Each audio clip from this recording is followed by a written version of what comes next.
Molecule में यहाँ पे व्हाट इज मॉलिक्यूल पूछा है, व्हाट इज मॉलिक्यूल। तो मॉलिक्यूल मैंने तो बोल दिया, कोई भी आटम इंडिपेंडेंटली नहीं रहता है, तो किसी न किसी से वो मिलकर रहता है, एग्रीगेट होकर रहता है। तो दो आटम एक फिक्स प्रोपोर्शन में मिलकर जो बनाते हैं, तो जो भी आटम अब दोनों जो दो आटम मिलकर एक मॉलिक्यूल बनाते हैं, किस तरह एक फिक्स प्रोपोर्शन मिलकर, हम उसे मॉलिक्यूल बोलते हैं। क्योंकि आटम तो अकेला नहीं रह सकता है, उससे एग्रीगेट होकर रहना पड़ेगा। तो ये वही बता रहा है, a molecule is in general a group of 2 और more atom that are chemically bonded together. आप ऐसे भी बोल सकते हैं, कोई भी कंपाउंड का सबसे छोटा पार्टिकल जो कंपाउंड का मतलब क्वालिटीज़ हैं, जो प्रॉपर्टीज़ है कैरी करता है, हम उसे मॉलिक्यूल कहते हैं। एलिमेंट का जो कैरी करता है वो आटम होता है। अगर हम कंपाउंड का लेंगे मॉलिक्यूल, और मॉलिक्यूल को और छोटे टुकड़े में डिवाइड किया जा सकता है, लेकिन आटम को नहीं किया जा सकता। और अगर करेंगे तो वो प्रॉपर्टीज़ नहीं रखेगा। तो लेकिन मॉलिक्यूल, यहाँ पर मॉलिक्यूल मॉलिक्यूल जो सबसे छोटा कणिका है, ये प्रॉपर्टीज रखता है, जहाँ पे 1 2 3 4 एक से अधिक, मतलब 2 3 4 2 से अधिक जितने भी होंगे वो प्रॉपर्टीज रखेंगे वो मॉलिक्यूल का। तो ये है पर कि सबसे छोटा पार्टिकल, अगर मॉलिक्यूल को अगर हम तोड़ेंगे तो उनसे आटम्स निकलेंगे। तो यही था हमारा मॉलिक्यूल्स का इंट्रोडक्शन। नेक्स्ट हम देखेंगे molecules of element. Molecules of element कुछ ज़्यादा नहीं, वाटर का जैसे ले लो, कंपाउंड हमारा यहाँ पे कंपाउंड है, तो वाटर का H2O, हाइड्रोजन, ऑक्सीजन, यहाँ पे है रेशियो, कितना रेशियो में हो, ratio by mass, not ratio by number, ratio by mass. मतलब 1 ग्राम अगर हम लेते हैं हाइड्रोजन, और हमें 8 ग्राम लेना पड़ेगा ऑक्सीजन, इसी तरह रेशियो बाय मास। उसी तरह हम देखेंगे ammonia NH3, nitrogen hydrogen 14:3 ratio में, और कार्बन डाइऑक्साइड 3:8 रेशियो में। यहाँ पे क्या हो रहा है, वेट के मास के हिसाब से हम कंबाइन कर रहे हैं दो आटम्स को। ये यहाँ पे जैसे कि कार्बन डाइऑक्साइड में 3 ग्राम अगर हम लेंगे कार्बन, हमें 8 ग्राम लेना है ऑक्सीजन, तभी हमारा बनेगा कार्बन डाइऑक्साइड। तो यही बात था। अब नेक्स्ट क्या है देख लेते हैं। अब नेक्स्ट हमारा है types of element name atomicity. अब एटॉमिसिटी क्या है, ये एक बहुत इंटरेस्टिंग चीज़ है। जाने के लिए यहीं पे बताया है कि कैसे एटॉमिसिटी डिफाइन किया जाए। For example, a molecule of oxygen consist of 2 atoms of oxygen and hence it is known as diatomic molecule O2। If 3 atoms of oxygen unite into a molecule instead of the usual 2, we get O3। तो हम O2 के हिसाब से देख रहे थे कि oxygen O2 के हिसाब से नेचुरल रहता है, लेकिन अगर 3 आटम मिलकर O3 बनाते हैं, तो अगर मतलब ओजन बनाते हैं, तो हम उसे उसका एटॉमिसिटी बोलेंगे। एटॉमिसिटी वो जितने नंबर के आटम एक दूसरे के साथ कंबाइन होके मॉलिक्यूल बनाएंगे, तो हम उसका उसी नंबर को हम उस आटम का एटॉमिसिटी बोलेंगे। तो एटॉमिसिटी ऑफ सम एलिमेंट नीचे दिया गया है, चलिए देखते हैं कि क्या है वो। तो यहाँ इस टेबल में दिया गया है कि एटॉमिसिटी नॉन मेटल्स, यहाँ पर नेम दिया गया है, argon monoatomic, helium monoatomic, oxygen diatomic मतलब O2 के हिसाब से रहता है, हाइड्रोजन डायटोमिक मतलब H2 के हिसाब से रहता है, diatom means 2, tetra means 4, polyatomic means 6 8, इसी तरह वो रह सकता है, 4 भी रह सकता है। फास्फोरस मतलब वो P4 के हिसाब से रहता है, ऑक्सीजन डायटोमिक मीन्स O2 के हिसाब से रहता है, इसी तरह। अब देखिए, चलो देखते हैं नेक्स्ट क्या है हमारा पढ़ना है। नेक्स्ट हम तो इसे पढ़ लिए, ये गया। अब आयन के पास आते हैं कि व्हाट इज एन आयन। अब compound composed of metals and non metals contents charge species. अब तो हमने मॉलिक्यूल्स भी देख लिया कि मॉलिक्यूल्स में आटम्स होते हैं, तो जो आटम्स होते हैं वो चार्ज होते हैं, मतलब एक पॉजिटिव चार्ज होगा तो दूसरा नेगेटिव चार्ज होगा, उसमें चार्ज रहता है। एक मॉलिक्यूल्स का मतलब टोटल चार्ज तो 0 होता है, क्योंकि जितना पॉजिटिव चार्ज आटम का मतलब एक साइड का होगा, दूसरा साइड का मतलब एक अगर पॉजिटिव चार्ज 4 पॉजिटिव चार्ज हैं, तो हमें नेगेटिव चार्ज भी 4 होंगे। तो उसी हिसाब से एक मॉलिक्यूल न्यूट्रल रहता है। तो वही बोल रहा है, एक कंपाउंड में हमेशा चार्ज और स्पेसिस रहता है, जो कि आटम होता है। तो charge species are known as ions. Ions में consist of single charge atom और group of atoms that have net charge on them an ion can be negatively or positively charged. A negatively charged ion is called an anion and the positively charged ion is called cation. Take example, यहाँ पर example दे रहे हैं NaCl के लिए, तो Na यहाँ पर plus charge है और Cl हमारा माइनस चार्ज है, तो इसे हम बोलेंगे कैटायन, इसे हम बोलेंगे अनायन। आप समझ गए होंगे कैटायन कौन है, अनायन कौन है। अब हम नेक्स्ट देखते हैं, अगर आप समझ नहीं पाए मैं दोबारा आपको बोल देता हूँ। तो यहाँ पे देखिए Na sodium ion negatively charge, आपका क्लोराइड आयन NaCl।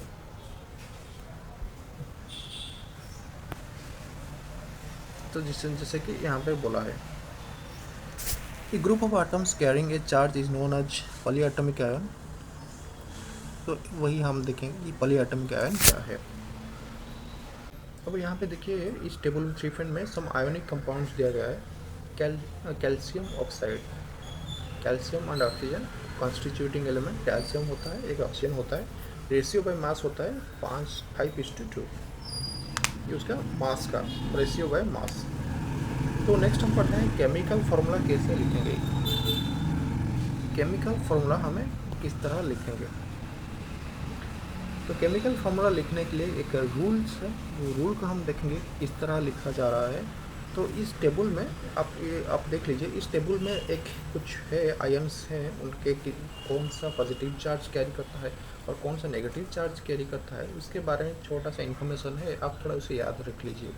सोडियम का Na+, पोटेशियम का K+, सिल्वर का Ag+, मतलब उसके ऊपर एक प्लस चार्ज है, एक प्लस चार्ज है।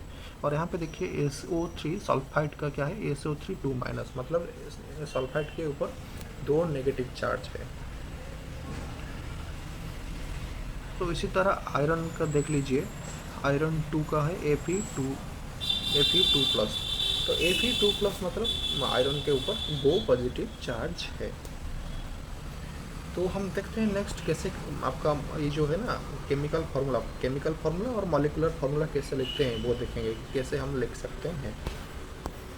तो यहाँ पे अगर हम देखेंगे कि फार्मूला हम लिखने के लिए हमें 3 चीज़ों का ध्यान देना पड़ेगा। फर्स्ट पॉइंट बोलता है आपका 3 रूल होता है।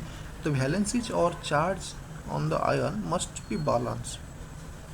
बैलेंस मीन्स मतलब एक अगर 2 पॉजिटिव चार्ज आता है तो 2 नेगेटिव चार्ज ही कंबाइन होगा, और जैसे कि टोटल मॉलिक्यूल का चार्ज 0 होना चाहिए, वो ये बोल रहा है।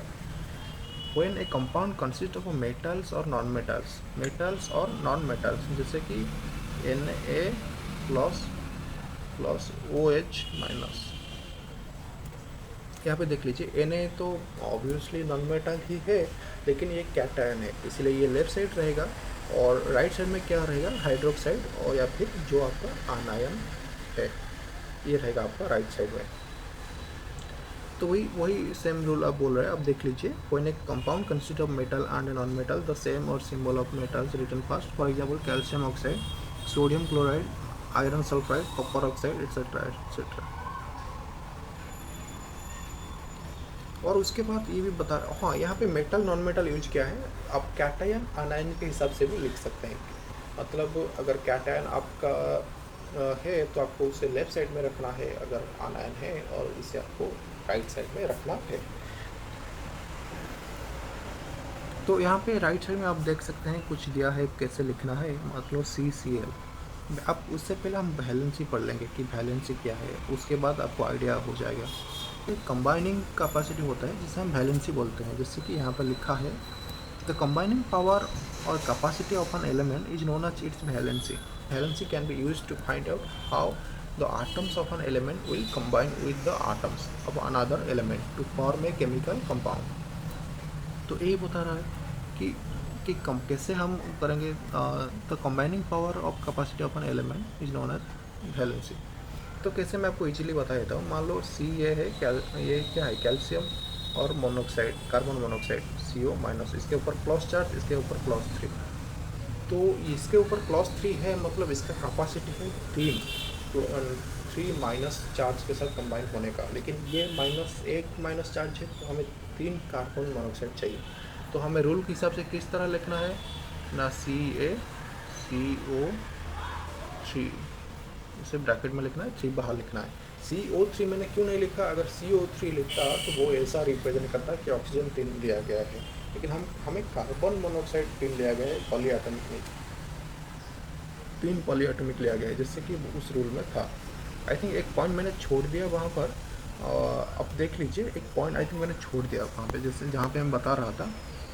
Yes, in compound form with polyatomic ions, the number of ions present in the compound it indicated by enclosing the formula of ion in a bracket। जैसे कि मैंने बोला था CO3 यूज हो रहे हैं तो उसे CO3 ये चलिए ब्रैकेट में लिखना पड़ेगा, डायरेक्ट लिखेंगे तो ऑक्सीजन का 3 बताएगा, कार्बन का कुछ नहीं बताएगा, तो इसलिए हमें ब्रैकेट वहाँ पर यूज कर रहे हैं। हाँ, अगर एक ही यूज होता, मतलब कार्बन मोनोऑक्साइड अगर वहाँ पे एक यूज होता तो हम वहाँ पे डायरेक्ट CO लिखते हैं, ब्रैकेट देने की कोई ज़रूरत नहीं। जैसे कि NaOH यहाँ पे दिया है, यहाँ पे NaOH दिया है, NaOH में क्या यूज हम करेंगे, डायरेक्ट NaOH लिखेंगे। यहाँ पे मैग्नीशियम हाइड्रोक्साइड के लिए हम लिख रहे हैं OH2, क्योंकि 2 हाइड्रोक्साइड हमें चाहिए, लेकिन यहाँ पे 1 हाइड्रोक्साइड चाहिए।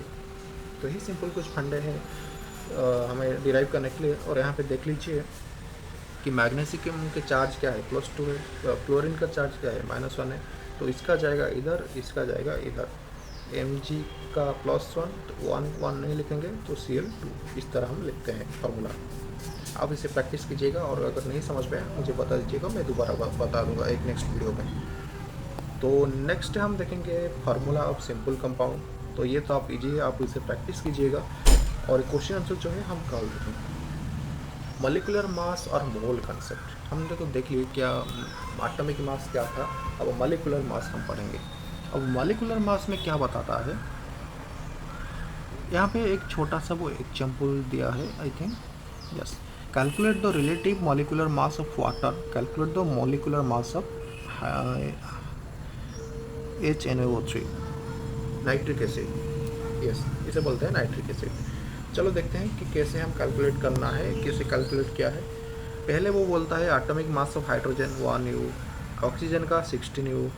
So the molecular mass of water which contain 2 atoms of hydrogen and 1 atom of oxygen is 2 into 1, मतलब 2 हाइड्रोजन है ना, H2O, तो H2 है इसलिए 2 into 1 है इसका एटॉमिक मास, और 16 किसका है, ऑक्सीजन का, वो 1 लिया गया है इसलिए 1। तो वाटर का क्या है 18U मोलिकुलर मास।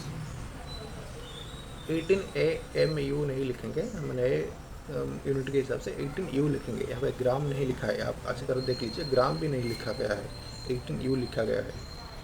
तो इसी तरह हम मेजर करेंगे फार्मूला यूनिट मास। ओके, यहाँ पे एक फार्मूला यूनिट मास कुछ दिया गया है, अब देख लीजिए। The formula unit mass of substance is a sum of the atomic masses of all atoms in a formula unit of compound। formula unit mass is calculated the same manner as we calculate the molecular mass। तो इस same manner में हम इसे calculate करेंगे। तो next क्या है, ये इतना इम्पोर्टेंट नहीं है, जिस तरह वो कैलकुलेट हो रहा था उसी तरह ही ये कैलकुलेट होंगे वो, इसलिए ये इतना इम्पोर्टेंट नहीं है। मोल कंसेप्ट थोड़ा इम्पोर्टेंट है, हम इसे देखेंगे, ये जो मोल कंसेप्ट है। तो मोल क्या है, तो यहाँ पे एक छोटा सा वाटर का रिएक्शन का एग्जांपल दिया गया है। 2H2 मतलब 4 आटम यूज हो रहे हैं हाइड्रोजन का और 2 आटम यूज हो रहे हैं ऑक्सीजन का, तो वो बना रहे हैं 2 water molecule. 2H2 plus O2 gives rise to 2H2O। The above reaction indicates that 2 molecules of hydrogen combine with 1 molecule of oxygen to form 2 molecules of water। ऐसा बोल सकते हैं या फिर आप इस तरह बोल सकते हैं 4U of hydrogen by mass, मतलब यहाँ पे मास के हिसाब से बोला गया है। 4U of hydrogen molecules combined with 32U of oxygen molecule to form 36U of water molecule. We can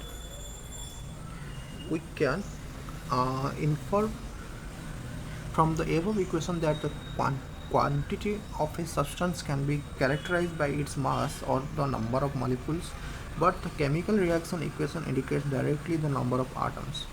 तो यहाँ पे हम गिन रहे हैं कि कितना आटम है, कितना मॉलिक्यूल्स है, उसी हिसाब से बता रहे हैं, क्योंकि और या फिर हम उसके एटॉमिक मास के हिसाब से या फिर मॉलिक्यूलर मास के हिसाब से बता रहे हैं। तो अभी हमें क्या चाहिए, so a new unit mole was introduce, किस तरह इंट्रोड्यूस हुआ, it is the more convenient to refer to the quantity, it is more convenient to refer to the quantity of a substance in terms of the number of its molecules or atoms rather than their masses। So a new unit mole was introduced। The mole symbol MOL is the SI unit, standard international। SI मतलब standard international। Unit is amount और substance 1 मोल contents exactly. देखते हैं कितना content करता है क्या। तो यहाँ पे देख लीजिए 1 मोल ऑफ कार्बन आटम्स, कितना उसमें आटम्स होंगे ना, 6 पॉइंट, यहाँ पे 6.022 इंटू 10⁻23 आटम्स ऑफ कार्बन। वो कितने होंगे टोटल ना, 12 ग्राम ऑफ कार्बन आटम्स। यहाँ पे वेट बताया गया है 12 ग्राम ऑफ कार्बन आटम्स। तो अगर हम लेंगे 6 पॉइंट, तो यहाँ पे हाइड्रोजन लेंगे तो वो होंगे 1 gram of hydrogen. Similarly 1 mole of any particle, relative mass of those particle in grams. तो इसी तरह हम निकालेंगे। तो यहाँ पे कैसे ग्राम कैसे निकालेंगे, रिलेटिव मास से। रिलेटिव मास से तो मतलब कार्बन का एटॉमिक मास क्या है, 12 U था, तो ग्राम एटॉमिक मास क्या है, 12 ग्राम होगा। तो 12 ग्राम में कितने आटम्स होंगे, 6.022 इंटू 10⁻23 आटम्स होंगे। तो यही सिंपल चीज़ वो बता है, इसीलिए हम यूज कर रहे हैं आपका मोल। तो चलो नेक्स्ट देखते हैं, नेक्स्ट आपका क्या है। तो यहाँ पे एक छोटा सा इन्फॉर्मेशन दिया है कि किस तरह हमें निकालना है एक्चुअली 1 डजन 12 नॉस, 1 ग्रॉस 144 नॉस। तो इसे इजी करने के लिए हम इस तरह मोल ही लाए, ये इतना इम्पोर्टेंट नहीं है। तो नेक्स्ट जो हमारा इम्पोर्टेंट, ये सब हम कॉल करेंगे, जो सोल्यूशन है डिटेल्स ये सब हम कॉल करेंगे। तो इसमें और इस टॉपिक में और कुछ नहीं, कल हम इसके बारे में प्रैक्टिस करेंगे कि क्या हम पढ़े। आज थोड़ा आप रिवाइज कर लीजिए जो हमें पढ़ रही है आज, और जो पॉइंट पढ़े हैं पर्टिकुलर आप सिर्फ वही पॉइंट पढ़िए, क्योंकि उसी से ही एग्जाम में आएंगे। आप देख लीजिए, अगर आपको कुछ समझने में दिक्कत आती है तो मुझे कमेंट बॉक्स में बताइए। हाँ, अगर ये वीडियो आपको अच्छा लगता है तो लाइक कर दीजिए और सब्सक्राइब कर लीजिए। और अपने इसके और भी चैप्टर मुझे लाना है तो काइंडली सब्सक्राइब कर लीजिएगा, ताकि आपको इजीली अवेलेबल हो सके और आपको नोटिफिकेशन आ चुके जब वीडियो आ जाएगा। एंड आज के लिए thank you and bye bye.